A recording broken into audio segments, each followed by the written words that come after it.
prophète Abraham, Ibrahim en arabe, est considéré comme un prophète majeur et une figure centrale dans la tradition islamique. Il est considéré comme un modèle de soumission à Dieu, de patience et de piété. Il est connu pour avoir été un prédicateur de la foi monothéiste, appelant les gens à abandonner l'idolâtrie et à adorer uniquement le Dieu unique, Allah. Le prophète Abraham est une figure centrale dans l'islam, connu pour sa foi inébranlable en Dieu. Il a vécu jusqu'à l'âge de 86 ans sans avoir d'enfant, car son épouse Sarah était stérile. Abraham vivait ainsi entre inquiétude et espoir. Il redoutait de mourir sans laisser de descendance. Son regard sondait sans cesse le ciel. Les nuages noirs, porteurs de pluie et de la miséricorde divine nourrissaient en lui l'espoir que Dieu lui apporterait des enfants, afin qu'il puisse perpétuer sa descendance. Un jour, son épouse, Sarah, lui apporta sa servante, Hajar, pour qu'il l'épouse, et qu'il puisse avoir des enfants. Hajar était une belle Égyptienne. Elle fut aussi une bonne épouse pour Abraham. Elle lui servait de merveilleux repas qui firent le bonheur du patriarche. Et bientôt, elle mit au monde un beau garçon. Abraham lui donna le nom de Ismaël. Il fut comblé.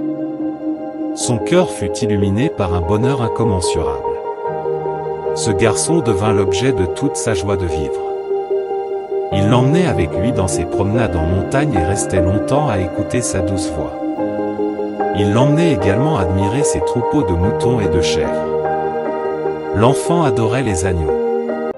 Il ne ratait jamais l'occasion d'en tenir un dans ses bras. Abraham vivait donc des moments de bonheur intense à côté de son adorable enfant, jusqu'à cette nuit où il fit un songe. Dans ce rêve, il se voyait en train d'immoler son fils, Ismaël. Il se refusa d'abord de croire qu'il s'agissait d'un ordre de Dieu. Mais il fit le même rêve une deuxième, puis une troisième fois. Il comprit alors que ce rêve était une injonction divine. La foi d'Abraham fut mise à l'épreuve, et malgré la douleur et le dilemme moral que cela impliquait, il décida de se soumettre à la volonté de Dieu. Il en fit part à son fils, Ismaël. Voici ce qu'il lui dit. « Ô mon fils, je me vois en songe en train de t'immoler. Vois donc ce que tu en penses. » Alors Ismaël, plein de foi envers Dieu, lui dit. « Ô mon cher père, fais ce qui t'est commandé, tu me trouveras, s'il plaît à Allah, du nombre des endurants. » Abraham, très ému, attira le jeune garçon vers lui et l'étreignit affectueusement.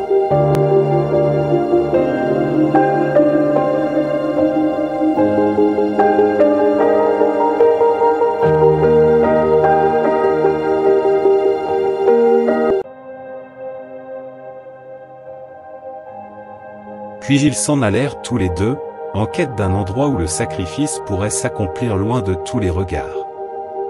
Mais Satan, dans son repère, les voyait, grâce à sa boule de cristal où il observait tous les agissements des humains.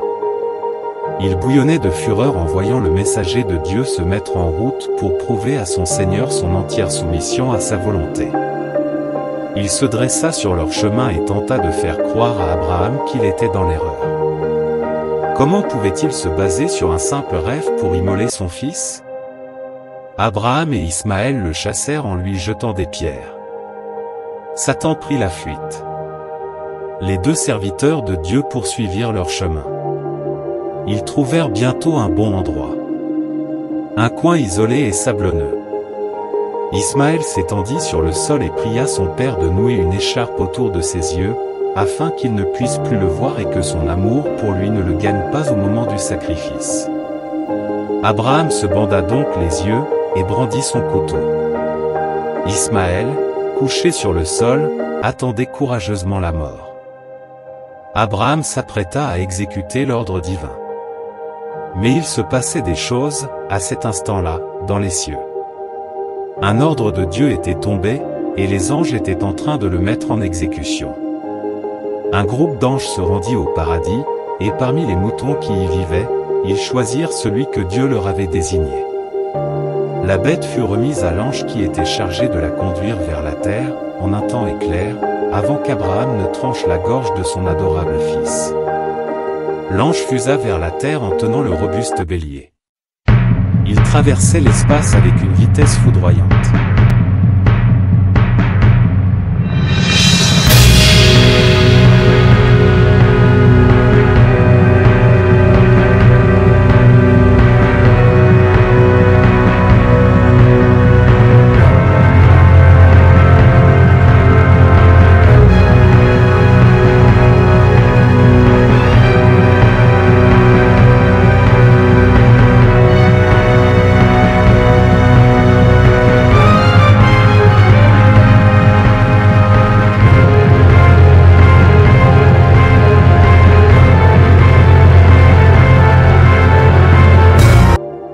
Abraham et Ismaël accueillirent ce beau bélier avec un immense bonheur.